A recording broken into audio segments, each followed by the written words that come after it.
Hello dear friends, welcome back to pharmacy. तो I hope कल का वीडियो आपको समझ में आया होगा।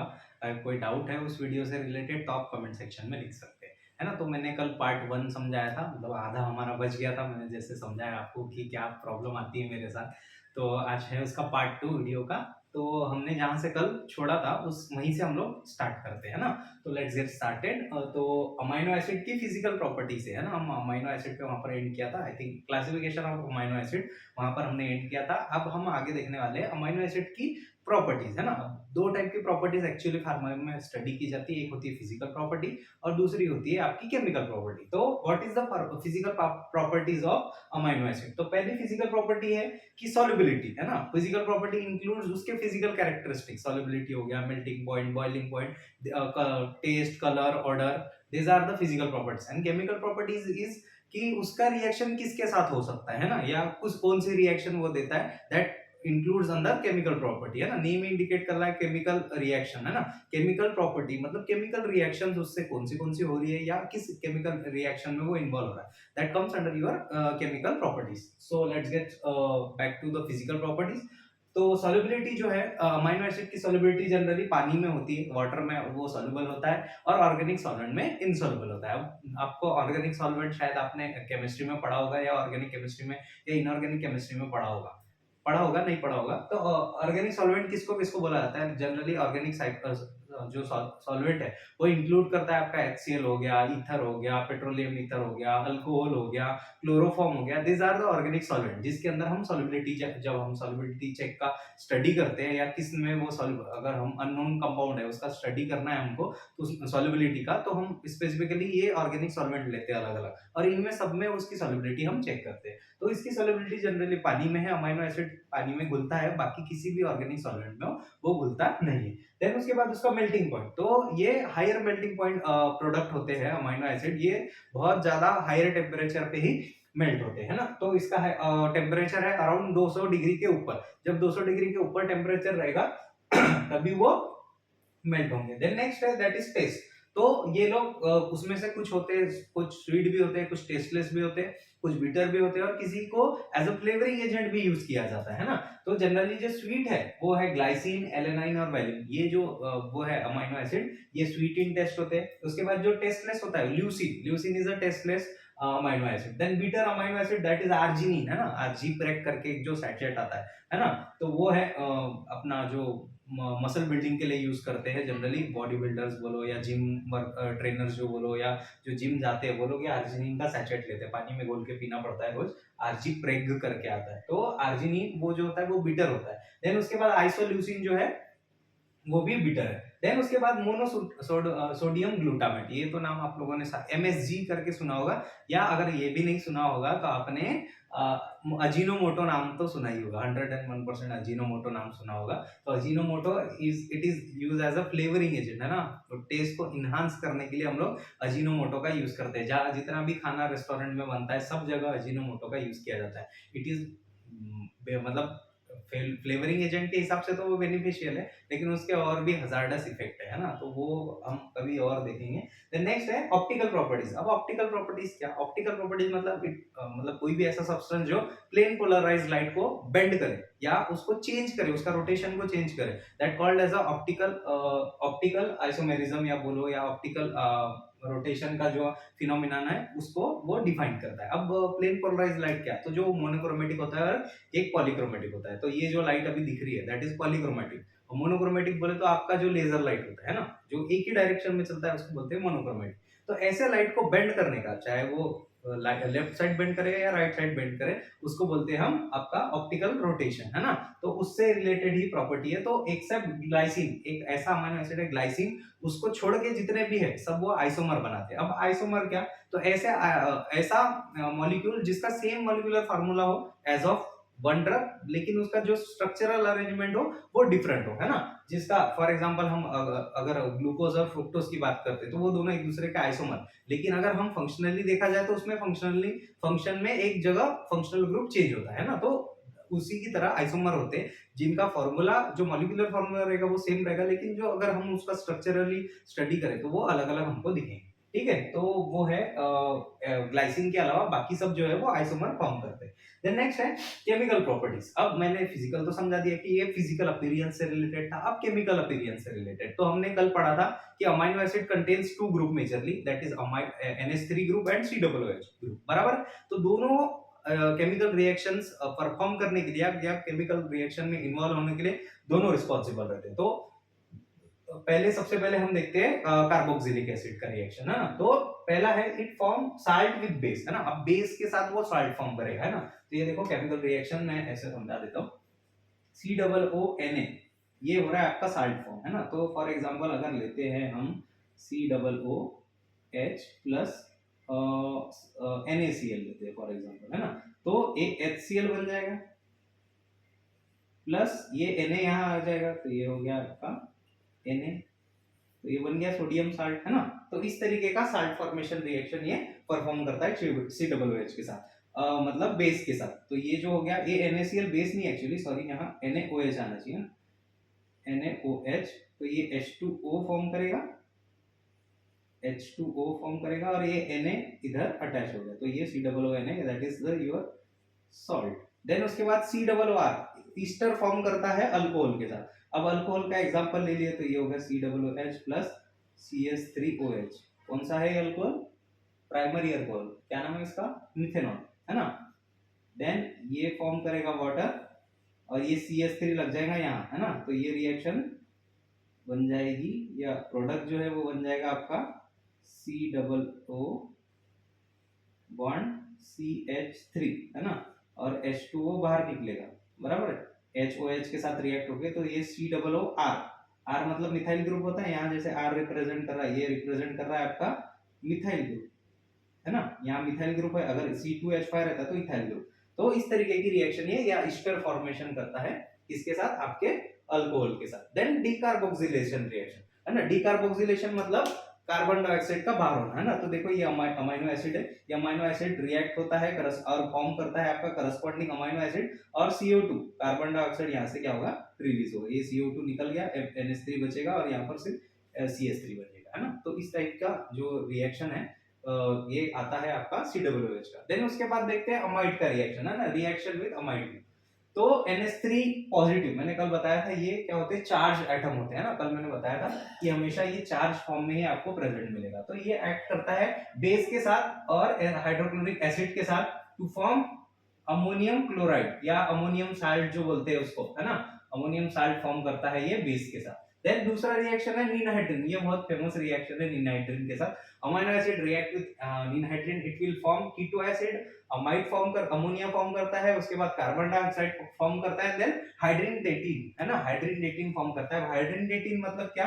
ये देखो, ये दो अमाइनो एसिड का मिक्सचर है ना। अब दो अमाइनो एसिड जब वो अटैच होते हैं एक दूसरे से, तो इस टाइप का ये यहाँ पर बॉन्डिंग फॉर्म करते हैं OH के बीच में, है ना। इसको, और ये इसका कलर जो रहता है वो पर्पल और ब्लू और पिंक कॉम्प्लेक्स जो रहता है वो फॉर्म करता है ना। ये बहुत निनहाइड्रिन के साथ रिएक्शन बहुत फेमस है इसका। तो that is the chemical properties and physical properties of amino acid. Then अब नेक्स्ट है, हम बैक टू जंप करते हैं हमारा प्रोटीन के तरफ, है ना। ये अमाइनो एसिड का यहाँ पर लेना देना खत्म हो गया। अब आते हैं हम प्रोटीन के तरफ। तो मेन हमारा टॉपिक भी था जो था वो प्रोटीन था। तो प्रोटीन के स्ट्रक्चर्स होते हैं ना, मेजरली 4 टाइप के स्ट्रक्चर प्रोटीन के हम लोग डिफाइन करते हैं। पहला होता है प्राइमरी, दूसरा होता है सेकेंडरी, तीसरा होता है टर्शियरी और चौथा होता है क्वाटरनरी, है ना। नाम भी वैसे ही दिए हुए हैं एज ऑफ सीक्वेंस। तो प्राइमरी स्ट्रक्चर क्या होता है? ये लीनियर पॉलीपेप्टाइड। लीनियर पॉलीपेप्टाइड मैंने कल समझाया था व्हाट इज मोनोमर और व्हाट इज पॉलीमर, है ना। पॉलीमर मतलब बहुत सारे मॉलिक्यूल जब एक साथ अलाइन हो जाते हैं उसको बोलते हैं हम पॉलीमर, है ना। तो जो पॉलीपेप्टाइड चेन बोलती है, तो बहुत सारे पेप्टाइड्स। अब क्या बोला गया है अमाइनो एसिड का? हमने कल बोला था कि बहुत सारे अमाइनो एसिड जब मिक्स होते हैं या अटैच होते हैं एक दूसरे से, तब वो फॉर्म करते हैं प्रोटीन, बराबर है ना। तो क्या हो गया? लीनियर पॉलीपेप्टाइड फॉर्म करे। लीनियर मतलब एक स्ट्रेट चेन, एक ही लाइन में पूरे अमाइनो एसिड उससे अटैच रहेंगे, एक के बाद एक इन सीरीज। तो उस स्ट्रक्चर को बोलेंगे हम प्राइमरी स्ट्रक्चर। अब उसको तो प्रोटीन बोला, अब सीरीज में है मतलब अमाइनो एसिड मतलब वो प्रोटीन है, और वो प्रोटीन भी कैसे है? लीनियर पॉलीपेप्टाइड में। तो उस स्ट्रक्चर को बोलते हैं हम लोग प्राइमरी स्ट्रक्चर। और वो जो इस टाइप का कुछ आपको स्ट्रक्चर उसका नजर आएगा, है ना। अब ये जो लिंकेज है, ये अच्छे से एक्सप्लेन किया गया है इस रिएक्शन के थ्रू। तो ये देखो, दो अमाइनो एसिड है, NH3COO, है ना। फिर उसके बाद यहाँ पर NH का बॉन्ड लगा, ये दूसरा अमाइनो एसिड है ना, दो अमाइनो एसिड है यहाँ, NH2 NH3 bond C double OH, ये हो गया एक, और ऐसा ही और एक है, तो ये NH3 और ये इधर का NH3 और इधर का CO है ना, तो ये दूसरे वाले का NH, ये जो है इसके बाद अगर NH लगा हुआ है तो वो NH समझ लो यहाँ आ गया, ये जो NH है वो यहाँ आ गया, और ये जो CO है ना, क्योंकि H2O फॉर्म करेगा है ना, NH3 है तो H2O फॉर्म करेगा, यहाँ का एक ऑक्सीजन हाइड्रोजन और इधर का, तो ये बनाएगा एक पानी, और ये CO, यहाँ से CO आ गया इधर, और ये जो NH है दूसरे वाले का वो इधर आ गया, तो ये CONH का बॉन्डिंग फॉर्म करता है, और ये CONH की बॉन्डिंग को हम बोलते हैं पॉलीपेप्टाइड बॉन्ड, है ना, हमेशा याद रखना, जब दो अमीनो एसिड एक दूसरे के साथ अटैच होते हैं they will form polypeptide bond या पेप्टाइड बॉन्ड, और वो पेप्टाइड बॉन्ड रिप्रेजेंट करता है CONH का बॉन्डिंग, है ना। अब CONH कहां से आया, COOH का, हमने बोला था कि अमीनो एसिड में दो फंक्शनल ग्रुप प्रेजेंट रहते हैं, एक होता है कार्बोक्सिलिक और एक होता है अमोनिया, है ना, तो अमोनिया में से आया NH और कार्बोक्सिलिक एसिड में से आया CO सॉरी, तो एक देता है CO और एक अमीनो एसिड देता है NH, तो दोनों अटैच होकर फॉर्म करते हैं आपका पॉलीपेप्टाइड बॉन्ड। देन नेक्स्ट है आपका सेकेंडरी स्ट्रक्चर, तो ये हो गया लीनियर स्ट्रक्चर। अब हमने बोला प्राइमरी स्ट्रक्चर एकदम सीधा है ना, मतलब इनिशियली आप भी जब आते हो कॉलेज में तो बहुत सीधे रहते हो फर्स्ट ईयर में, उसके बाद फिर टेढ़े टेढ़े टेढ़े होते जाते तक क्वार्टरनरी चौथे साल तक आते तक आप एकदम बेंड हो जाते हो, फिर बेंड को हमको सीधा एकदम बेंड बेंड मतलब मुड़ा, तो उसको सीधा करना पड़ता है, मार्क्स का लालच देके, मार्क्स का धमकी देके कि मार्क्स काट देंगे, तब आके आप सीधे होते हो, है ना। देन उसके बाद है secondary, that is twisting arrangement, है ना, तो ट्विस्टिंग अरेंजमेंट नाम इंडिकेट कर रहा है कि वो ट्विस्ट में रहेगा, ट्विस्ट मतलब ऐसे गुथा हुआ रहेगा, है ना, पर ज्यादा गुथा हुआ नहीं, इसके एज कंपेयर टू आपका टर्शियरी स्ट्रक्चर, उसके तरफ आते हैं तो कुछ इस तरीके से इसका अरेंजमेंट रहेगा, है ना, एक के बाद एक ऐसा, ये सर्कुलर में ऐसा ऐसे गुथा हुआ एक दूसरे से रहेगा, तो ये है ट्विस्टिंग, देखो यहाँ ट्विस्ट बन रहा है ना, ट्विस्ट मतलब ऐसे मुड़ा हुआ दिख रहा है, उसके बाद फिर से स्ट्रेट गया, फिर मुड़ा, फिर स्ट्रेट गया, तो ये ट्विस्टिंग लाइक अरेंजमेंट में प्रेजेंट रहता है, इस स्ट्रक्चर को बोलते हैं हम लोग सेकेंडरी स्ट्रक्चर ऑफ प्रोटीन। अब इसका अरेंजमेंट कुछ इस तरीके का रहता है ना, ये रिप्रेजेंटेशन मैंने यहाँ दिया हो कि ये इसमें क्या कैसे टाइप की बॉन्डिंग, अब यहाँ तो सीधा है, तो देखो ये सीधा है तो कुछ इस तरीके की बॉन्डिंग रहेगी, लेकिन ये सीधा नहीं है तो यहाँ पर किस तरीके की बॉन्डिंग, अब पॉलीपेप्टाइड बॉन्ड के बिना तो क्या बोलते हैं आपका प्रोटीन बनेगा नहीं, है ना, तो फिर वहां कैसी बॉन्डिंग रहेगी, तो वहां कुछ इस तरीके की बॉन्डिंग रहती है। ये ट्विस्ट जो है इसके अंदर यहाँ पर NH ग्रुप रहता है, यहाँ पर C डबल बॉन्ड हो NH, फिर यहाँ C डबल बॉन्ड हो, यहाँ NH, यहाँ NH, यहाँ C डबल बॉन्ड हो, है ना, कुछ इस तरीके से ये जो है दो ट्विस्ट इनके बीच में यहाँ बॉन्डिंग प्रेजेंट रहती है ना, और इस बॉन्डिंग की वजह से ये स्ट्रक्चर स्टेबल रहता है। देन उसके बाद है टर्सरी स्ट्रक्चर। अब ये टर्सरी स्ट्रक्चर जो है ये थोड़ा 3D टाइप का स्ट्रक्चर है ना, और इसमें ट्विस्ट एंड टर्न बहुत सारे ज्यादा रहते हैं ना, लॉन्ग टाइप का आपका पॉलीपेप्टाइड चेन रहेगा और वो एक दूसरे में बहुत ज्यादा होता है, ये थोड़ा सिंपलर रहेगा, ये थोड़ा कॉम्प्लेक्स और ज्यादा इलांगेटेड रहेगा, और ये 3D ही हम इसको देखना पॉसिबल है, ऐसे स्ट्रेट मतलब लीनियरली अगर हम देखेंगे तो वो पॉसिबल नहीं है इसको देखना। देन नेक्स्ट है दैट इज क्वाटरनरी स्ट्रक्चर, है ना, तो ये कंटेन करता है एक से ज्यादा पॉलीपेप्टाइड। अब यहाँ तो एक या दो ही पॉलीपेप्टाइड थे, यहाँ पर क्या था मोर देन वन पॉलीपेप्टाइड, बहुत सारी पॉलीपेप्टाइड चेन एक साथ अगर जहां अटैच हुई, बहुत सारा कॉम्प्लेक्स स्ट्रक्चर दिखा, लाइक आपका हेयर लाइक प्रोजेक्शन, है ना, जैसे मेरे बाल दिख रहे हैं आप लोगों को, वैसे ही अगर स्ट्रक्चर आपको दिखता है तो उसको हम बोलते हैं क्वाटरनरी स्ट्रक्चर, है ना, बहुत कॉम्प्लिकेटेड स्ट्रक्चर होता है ये, इसको समझना मतलब समझ तो सकते हैं लेकिन देखना जो है वो उतना ज्यादा आसान नहीं होता। अगर हम बोलेंगे कि वो वही हो जाएगा कि आप इतने सारे बाल गुथे हुए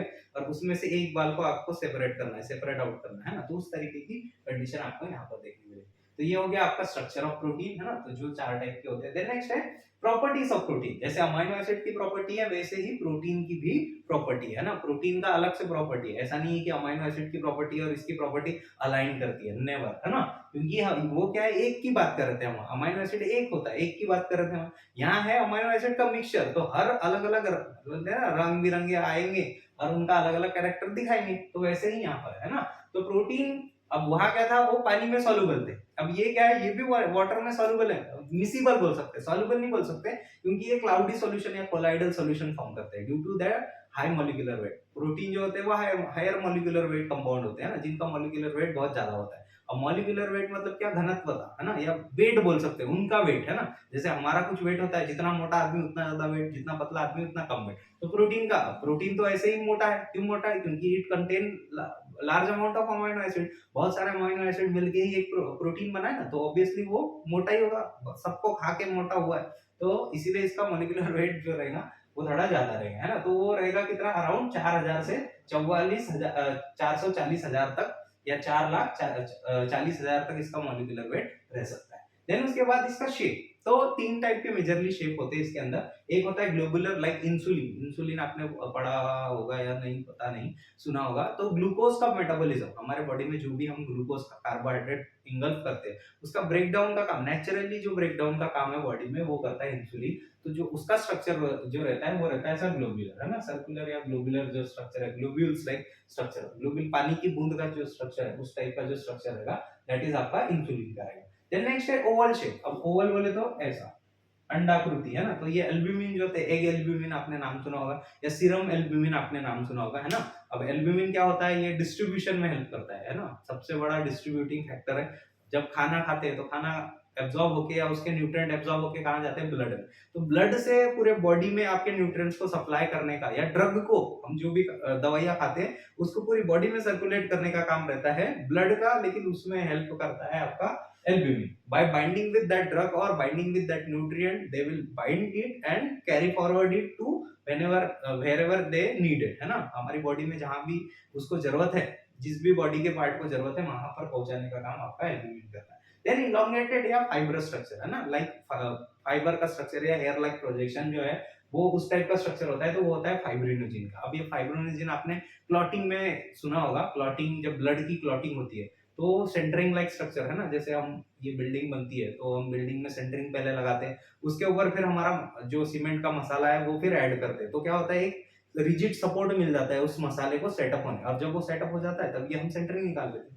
तो उसी टाइप की जब हमारे अंदर बॉडी के अंदर सेल इंजरी होती है तो क्या होता है, हमारे सेल डैमेज हो जाते हैं। सेल डैमेज हुआ तो क्या होगा, कंटेंट लीक होगा। कंटेंट मतलब क्या, कि हमारा ब्लड लीक आउट होगा, तो वो ब्लड को रोकने का काम करता है हमारा क्लॉटिंग एजेंट, है ना, क्लॉटिंग फैक्टर जिसको बोलते हैं, है ना। तो वो उसमें एक फाइब्रिनोजिन एक क्लॉटिंग फैक्टर है, जो क्या करता है, एक fibrous mesh like structure form करता है, एक रिजिड सपोर्ट को वहां पर प्रोवाइड करता है। अब क्या हो गया, हमने बिल्डिंग बनाए तब भी हमने डायरेक्ट सीमेंट डाल दिया क्या, उसके ऊपर नहीं डाले थे। हमने क्या किया था, पहले लोहा डाला, लोहा के ऊपर फिर सीमेंट डाला, ताकि उसको भी एक रिजिड सपोर्ट मिले ना, उसको भी तो सहारा चाहिए। तो ये फाइब्रिनोजिन उसी का काम करता है, एक रिजिड सपोर्ट देता है, जिसके ऊपर फिर नए टिश्यूज या फिर आपके जो सेल्स है वो रीजनरेट होते हैं।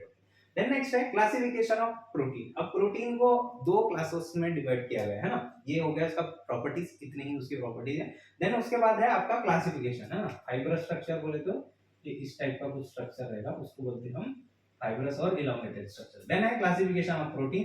तो दो टाइप के क्लासिफिकेशन मेनली है, एक है अकॉर्डिंग टू फंक्शन और दूसरा है according to chemical nature of या सॉल्युबिलिटी ऑफ दैट प्रोटीन, है ना। तो पहले हम देखते हैं सेकंड वाला, that is B, according to chemical nature. अब according to chemical nature protein को तीन क्लासेस में डिवाइड किया गया है। एक है पहला सिंपल प्रोटीन, दूसरा है कॉन्जुगेटेड प्रोटीन और तीसरा है डिराइव्ड प्रोटीन, है ना। अब ये एक एक करके हम देखते हैं कि ये होते क्या है। तो पहला होता है सिंपल प्रोटीन। सिंपल प्रोटीन मतलब जिसमें सिर्फ अमाइनो एसिड होगा, उसके अलावा कोई चीज नहीं होगी, दैट इज कॉल्ड एज आपका सिंपल प्रोटीन, है ना, जिसमें सिर्फ आपका अमाइनो एसिड का चयन है। जैसे यहाँ पर लीनियर स्ट्रक्चर है, वैसे अमाइनो एसिड अटैच है और वो एकदम सिंपल फॉर्म में आपका प्रोटीन है ना। तो उसका एग्जांपल है, और उसके भी दो टाइप है सिंपल प्रोटीन के, एक होता है ग्लोबुलर प्रोटीन और एक होता है स्क्लेरोप्रोटीन, है ना। जैसे हमने यहाँ बोला कि एक ग्लोबुलर है और एक इलोंगेटेड और फाइब्रस है ना, बराबर है शेप में।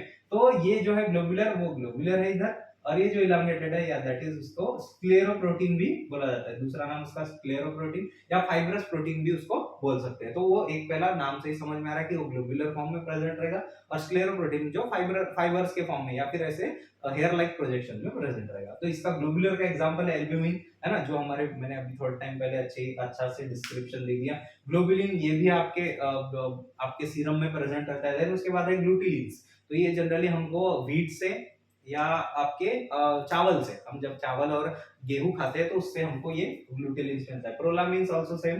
देन उसके बाद प्रोटामाइन्स, है ना, प्रोटामाइन जिंक इंसुलिन, है ना, ये इंसुलिन का ये आता है प्रोटामिन करके उसका कॉम्बिनेशन, तो वो है, वो दे कम्स अंडर आपका ग्लोबुलर प्रोटीन, है ना। ग्लोबुलर इंसुलिन बताया था, तो प्रोटामिन इंसुलिन करके एक आता है, ठीक है। देन उसके बाद है स्क्लेरोप्रोटीन, दैट कंटेन्स कोलेजन, है ना। कोलेजन एक शीट होती है हमारे स्किन के सरफेस के ऊपर, या प्रोटेक्टिव बैरियर होता है कोलेजन का, जो स्क्लेरोप्रोटीन या इलोंगेटेड ऐसे फाइब्रस लाइक स्ट्रक्चर में प्रेजेंट होता है। देन इलास्टिन वो प्रेजेंट रहते हैं हमारे बोन्स के ऊपर, है ना, जो बोन्स को अटैच एक दूसरे से, जैसे जॉइंट है तो ये जॉइंट को अटैच करने का काम रहता है आपका इलास्टिन का, है ना, और या उसको ये जो इलास्टिसिटी प्रोवाइड करने का काम है ना। क्या हो रहा है, हम खींच रहे बार बार ऊपर नीचे कर रहे हैं तो ये क्या हो रहा है, ये घिसने के चांसेस है ना, तो ये घिसता नहीं है। क्यों नहीं घिसता, क्योंकि वहां पर इलास्टिन प्रेजेंट रहता है जो उसको फ्लेक्सिबिलिटी प्रोवाइड करता है दोनों जॉइंट को। देन है केराटिन, तो केराटिन आपको सबको पता है हमारे नेल्स में और हेयर्स में प्रेजेंट रहते हैं। These are also types of protein. Then next है कॉन्जुगेटेड प्रोटीन। अब सिंपल प्रोटीन में क्या था, सिर्फ अमीनो एसिड।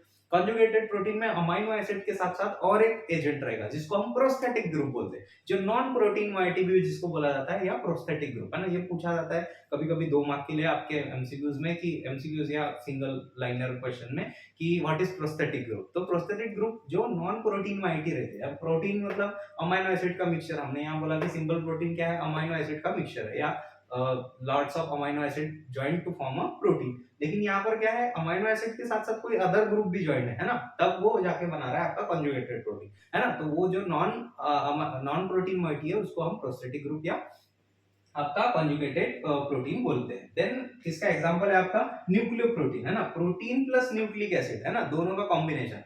न्यूक्लिक एसिड अगर आगे आपको शायद समझाऊंगा या लेक्चर दूंगा तो आपको समझेगा व्हाट इज न्यूक्लिक एसिड। बस इतना याद रखो कि न्यूक्लिक एसिड आपका जो डीएनए आरएनए उसको बोला जाता है, ठीक है। देन उसके बाद होता है ग्लाइकोप्रोटीन, तो इसमें mixture of protein plus glucose दोनों का मिक्सचर होके जो बनेगा that is glycoprotein. Then mucoprotein, mucus आपका जो थूक है, सलाइवा है ना, उसका मिक्सचर प्रोटीन के साथ दैट इज आपका म्यूकोप्रोटीन। देन लिपिड, लिपिड जो फैट है उसके साथ अगर प्रोटीन कॉम्बिनेशन होता है तो वो फॉर्म करता है लाइपोप्रोटीन। अब लाइपोप्रोटीन का मेजर काम होता है, ये एक शॉर्ट में आपको बता देता हूँ कि लाइपोप्रोटीन का काम क्या है एक्चुअल में। एक्चुअल काम जो हम कोलेस्ट्रॉल बोलते हैं ना, दैट इज लाइपोप्रोटीन, है ना, नथिंग बट लिपोप्रोटीन। जो लिपोप्रोटीन का काम है हमारे जो क्या बोल सकते हैं उसको, आर्टरीज और वेन्स को मतलब प्रोटेक्ट करने का, वहां से जो ब्लड फ्लो होता है ना, तो लाइक एक क्या बोल सकते हैं उसको, प्रोटेक्टिव लेयर फॉर्म करता है ना उसके जो आर्टरीज और वेन के आजू बाजू, ताकि जब ब्लड फ्लो हो तो वहां से ब्लड लीक ना हो, और वो उसकी इलास्टिसिटी, सॉरी, जब ब्लड तेजी से फ्लो हो तो उसकी इलास्टिसिटी को भी वो मेंटेन करता है ना। That is the work of आपका लिपोप्रोटीन। देन उसके बाद आता है क्रोमोप्रोटीन।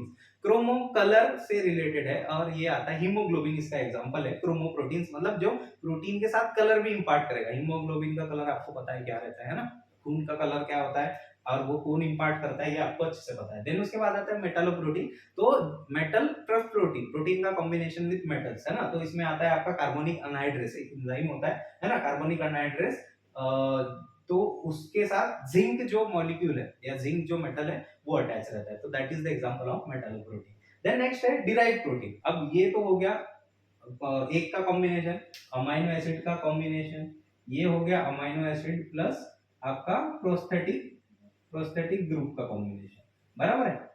अब ये क्या है, तो ये इन दोनों का डिनेचुरेशन करके या प्रोसेसिंग करके जो तीसरा बनता है उसको बोलते हैं आपको आप लोग डिराइव्ड प्रोटीन, है ना। जब एक सिंपल और कॉन्जुगेटेड प्रोटीन ये क्या बोलते हैं डिनेचुरेट होगा या ब्रेक होगा, ब्रेक डाउन होगा, तो जो प्रोडक्ट फॉर्म होगा उसको बोलते हैं हम लोग डिराइव प्रोटीन, है ना। तो सबसे पहला एग्जांपल है, उसमें भी दो टाइप है, एक होता है प्राइमरी डिराइव प्रोटीन, एक होता है सेकेंडरी डिराइव प्रोटीन, है ना। तो प्राइमरी डिराइव प्रोटीन मतलब अंडे का ऑमलेट, बस एक ही चीज याद रखो, अंडे का ऑमलेट। आप लोग अंडे का ऑमलेट कैसे बनाते हो, अंडा ब्रेक करते हो और उसको तवे पे डालते हो, वो कोएगुलेट हो जाता है ड्यू टू हीट, और फिर आप उसको एज अ प्रोटीन आप डायरेक्ट इंटेक करते हो, है ना। तो दैट इज द क्या बोलते हैं प्रोडक्ट ऑफ आपका कोएगुलेशन या डिनेचुरेशन, प्रोटीन का डिनेचुरेशन कर रहे हो तभी आपको एक कोएगुल या ऑमलेट मिल रहा है ना, that is example of primary क्या बोलते हैं आपको प्राइमरी डिराइव प्रोटीन, है ना, that is coagulated egg albumin, है ना, या जो आप अंडा खाते हो उसका। नेक्स्ट है सेकेंडरी डिराइव प्रोटीन, है ना, तो इसमें एग्जांपल है आपका peptones, protease, polypeptide and peptides, है ना। तो ये जनरली क्या होते हैं, फर्मेंटेड प्रोडक्ट या ब्रेकडाउन प्रोडक्ट ऑफ प्रोटीन, है ना। तो इनको क्या किया जाता है, फर्मेंट या एक वेसल में रख के फर्मेंट किया जाता है, या उसको प्रोसेस होने दिया जाता है उस प्रोटीन को, और फिर उससे जो एक्सट्रैक्ट मिलता है, माल्ट जो मिलता है, माल्ट आपने अगर नाम सुना होगा मे बी, तो जो माल्ट मिलता है उसको हम बोलते हैं सेकेंडरी डिराइव प्रोटीन, जिसका एग्जांपल है पेप्टोन, है ना। तो ये आप माइक्रोबायोलॉजी में पढ़ेंगे कि पेप्टोन का यूज होता है एज अ प्रोटीन सोर्स। हम लोग माइक्रोब्स को उगाने के लिए या माइक्रोब्स को मल्टीप्लाई या खाना देने के लिए हम लोग इसका यूज करते हैं। देन नेक्स्ट है आपका पहला क्लासिफिकेशन अकॉर्डिंग टू फंक्शन। अब अकॉर्डिंग टू फंक्शन भी प्रोटीन का क्लासिफिकेशन है। तो पहला है आपका स्ट्रक्चरल प्रोटीन, है ना। तो ऑब्वियसली नाम इंडिकेट कर रहा है, हमने वहां पर भी देखा था स्ट्रक्चरल मतलब क्या क्या रोल प्रोटीन का वो है, फंक्शन है। तो उसमें हमने देखा था स्ट्रक्चरल फंक्शन, है ना, जो रिजिडिटी या से हमारे बॉडी का स्ट्रक्चर फॉर्म करने में हेल्प करते हैं। तो नेम इंडिकेट, जो इसका एग्जांपल है आपका केराटिन, जो नेल्स और हेयर्स में प्रेजेंट रहते हैं। देन कोलेजन, जो बोन्स में प्रेजेंट रहते हैं, है ना। तो जो स्ट्रक्चरल और इंटीग्रिटी प्रोवाइड करते हैं हमारी बॉडी को, दैट कम्स अंडर आपका स्ट्रक्चरल प्रोटीन। देन उसके बाद है एंजाइम प्रोटीन। तो pepsin enzyme, well known pepsin is enzyme, है ना, जो प्रोटीन का ब्रेक डाउन करता है। और हेक्सोकाइनेस, हेक्सोकाइनेस आप ग्लाइकोलिसिस में शायद कार्बोहाइड्रेट में पढ़ा होगा, या फिर नहीं पढ़ा होगा तो हम ऑब्वियसली नेक्स्ट वीडियो में या कभी ना कभी हम देखेंगे। हेक्सोकाइनेस ग्लाइकोलिसिस की जब ग्लूकोज का ब्रेकडाउन वाली साइकिल जो होती है उसमें हेक्सोकाइनेस फर्स्ट एंजाइम है ना। तो दैट इज आल्सो एंजाइम या प्रोटीन है, प्रोटीन का पार्ट है। Then transport protein. अब ट्रांसपोर्ट प्रोटीन ट्रांसफर करने का काम अभी हमने थोड़े टाइम पहले पढ़ा, कहाँ पढ़ा, क्रोमोप्रोटीन्स, है ना। कलर प्रोवाइड करने का काम किसका है, हीमोग्लोबिन। हीमोग्लोबिन किस में प्रेजेंट रहता है, ब्लड में। ब्लड का काम क्या है, न्यूट्रिएंट सप्लाई करना पूरी बॉडी को, है ना। तो ट्रांसफर प्रोटीन में आपका आता है हीमोग्लोबिन और सीरम एल्बुमिन, है ना। एल्बुमिन का भी काम बताया था मैंने, क्या करता है, ड्रग के साथ या मॉलिक्यूल के साथ, जो भी एब्जॉर्ब मॉलिक्यूल है उसके साथ बाइंड करता है और उसको जहां जहां जरूरत है बॉडी में वहां वहां पहुंचाता है। तो वो क्या करते हैं, हमाली का काम करते हैं सिंपली। देन नेक्स्ट है हार्मोन, है ना, हार्मोनल प्रोटीन। तो हार्मोनल प्रोटीन में आपका इंसुलिन आता है ना। कहाँ पड़ा था इंसुलिन, ग्लोबुलर प्रोटीन, है ना। इंसुलिन क्या करता है, hormone, insulin is the hormone, और वो क्या करता है, ग्लूकोज का ब्रेक डाउन करता है ना, ग्लूकोज का लेवल कम करता है बॉडी, है ना। जैसे अभी मेरे अंदर ज्यादा हो रहा है, सॉरी। देन नेक्स्ट है आपका growth hormone. Growth hormone that is also a hormone जो प्रोटीन का ही पार्ट है। देन नेक्स्ट है आपका कॉन्ट्रैक्टाइल प्रोटीन। तो इसके अंदर मायोसिन और एक्टिन आता है एग्जांपल में। देन लास्ट है दैट इज जेनेटिक प्रोटीन, जिसमें आपका न्यूक्लियोप्रोटीन एग्जांपल है ना। न्यूक्लियोप्रोटीन अभी मैंने बोला न्यूक्लिक एसिड जो एग्जांपल दिया था, दैट कम्स अंडर आपका जेनेटिक प्रोटीन। तो दैट्स इट, इतना ही उसका क्लासिफिकेशन है और यही आपका टॉपिक है ना। अब इसके अलावा एक आपका सिलेबस में टॉपिक है दैट इज अमाइनो एसिड का साइकिल, है ना। तो वो मेटाबॉलिक पाथवेज जो बोला गया है आपके सिलेबस में। तो वो अगर जानना है या पढ़ना है तो फिर आप कमेंट सेक्शन में लिख सकते हैं, है ना। और इससे रिलेटेड कोई डाउट हो वो भी आप कमेंट सेक्शन में लिखिए। तो होप आपको पसंद आया होगा जो भी है आज का टॉपिक, है ना, that is protein and amino acid. So thank you.